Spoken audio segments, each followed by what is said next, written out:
Cape Moreton is the only rocky area on the entire Moreton Island. It sits on top of an ancient volcanic rock that the island's built on. Sand got caught up on this rock and built up over time. Eventually plants stabilised the expanse of the dunes and created the island that we know today. Captain Cook thought that Cape Moreton was just a rocky outcrop of Australia and thus named it Cape Moreton, spelt without an E, after the Earl of Moreton in England. The lighthouse was the first ever built in Queensland and it was built in 1857 by 25 civil prisoners. At the time, Queensland and New South Wales were one state. The lighthouse is made of sandstone quarried off the island and dragged up by the bullock teams. One of the highlights of the 100-yard walk from the car park is to see whales playing around just off the headland.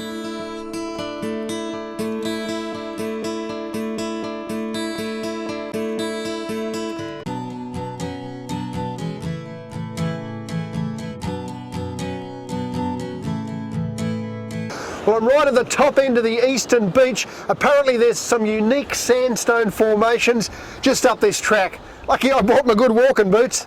Let's go and have a look.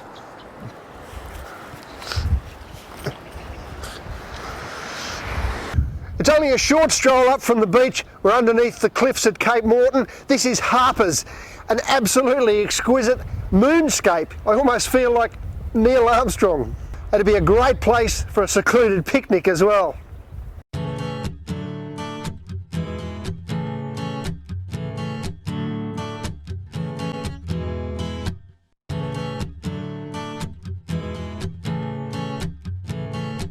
We're just heading from Bulwer across to the eastern beach. We're headed over to Blue Lagoon and we come across this sign, Honeyeater Lake Lookout. Let's go and check it out.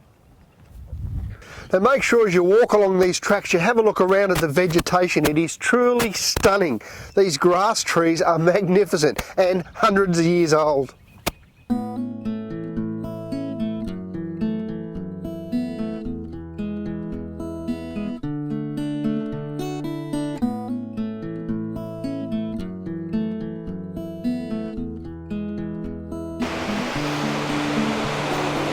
We're on the eastern beach a couple of kilometres before Cape Moreton.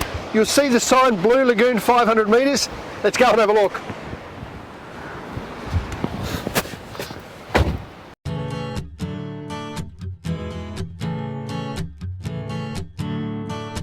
Well, this is Blue Lagoon, a magnificent oasis on Moreton Island. It is a great place to bring the kids for a swim, refreshing, safe. The water here is so pure it's tasteless. Please don't bring any soap or sunscreen. We want to keep this place as natural as possible.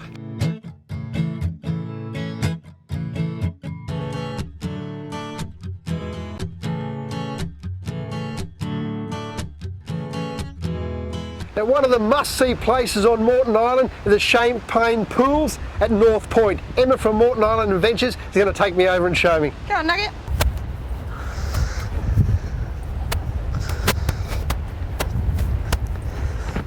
Okay, Emma, this is the Champaign Pools at North Point. Tell me, it looks very protected, good for families? It's a great spot to bring kids. Actually, my kids love it. So when the tide's right, the water flows over the top, and that's why we call it the Champaign Pools. It turns into a bit of a saltwater spa, so the kids can safely play down here, and the mums can sip a glass of champagne. Sounds good to me. What about Dad's having a cold beer as well? Oh, maybe Dad's over there with his fishing rod. Don't miss it, the Champaign Pools at North Point.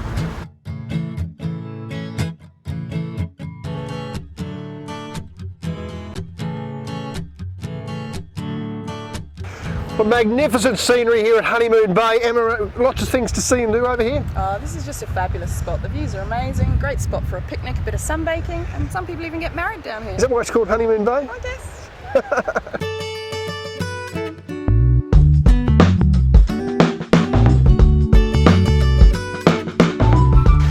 Now, what looks like a nautical battleground is in fact 16 ships sunk since 1964 to create this sheltered haven for boaties.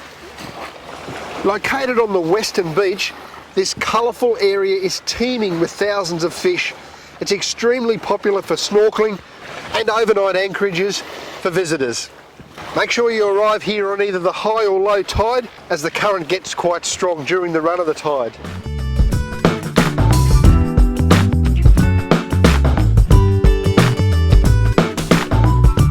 Well, welcome to the desert. We're halfway down the island and this is an enormous sand expanse. We've got Grant here from Moreton Island Adventures to tell us a bit about it. Mate, quite a unique landscape. It's one of our amazing and diverse bits of environment on the island, and also a whole lot of fun for us, Nugget. So you go sandboarding here. I've seen it on the brochures. Absolutely. This is where I bring all my schools to do the sandboarding. I reckon you're about to find out. I don't know if I'm up for it, mate. Mate, I reckon you are. I definitely am. Oh, Nugget, come on. That's the worst bit of acting I've I ever can't seen. go on, mate. Go on without me. Mate. What are these unusual rocks laying on the sand here, Grant? Nugget, these are fulgurites. They're sand that's actually been struck by lightning, and they form, if you rattle them, they sound a bit like marbles. It's almost like a glass, isn't it? Yeah, absolutely it is. Interesting. Interesting, yeah.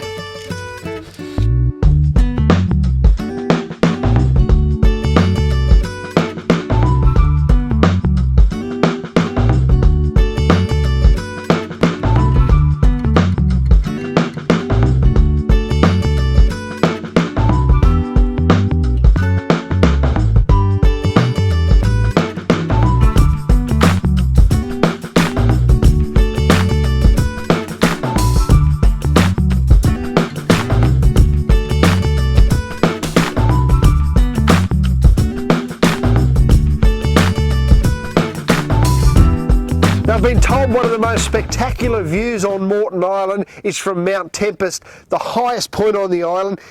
Grant, is it worth the walk? Oh, mate, it's worth the walk every day of the week. Once you get up there, you can see right across to the skyscrapers of Brisbane. You can see the surf on the other side, right up to Caloundra, up to the north, and you can see the northern tip of Stradbroke Island down to the south. Stunning. All right, let's do it. Okay, mate, let's go.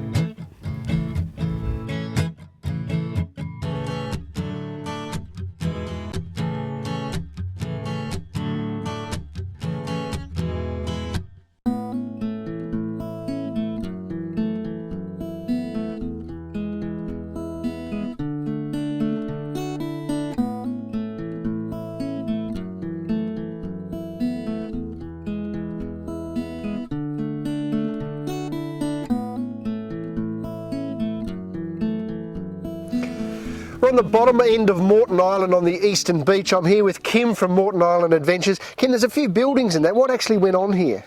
So Rouse Battery was one of the main military encampments on Moreton Island to protect Brisbane.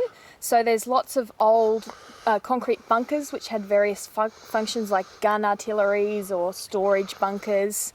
It would have been a fairly hostile environment to live in. I mean, there's sandflies, there's spiders, there's snakes. I mean, it must have been, and how did they get that concrete up here and the guns and everything? It must have been a lot of work. Yeah, there was no big loaders and mechanics. It was really back-breaking work. We're going to go and have a look at one of the gun emplacements, one of the lookout areas. Let's go and have a look.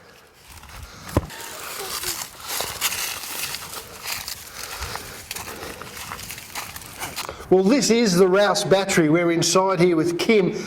Spectacular view. Kim, this would actually have been like a place where they look for ships coming to attack Australia? Yeah, absolutely. This was their lookout point. So first sign of any danger and they would have sent up the alert. I see there's a station there for probably a big set of binoculars to keep an eye on. Soldiers would have been stationed here night after night. It's quite eerie, isn't it? It is eerie, yeah. It makes you feel like you're back there. And some spiders too. There's a few spiders in here.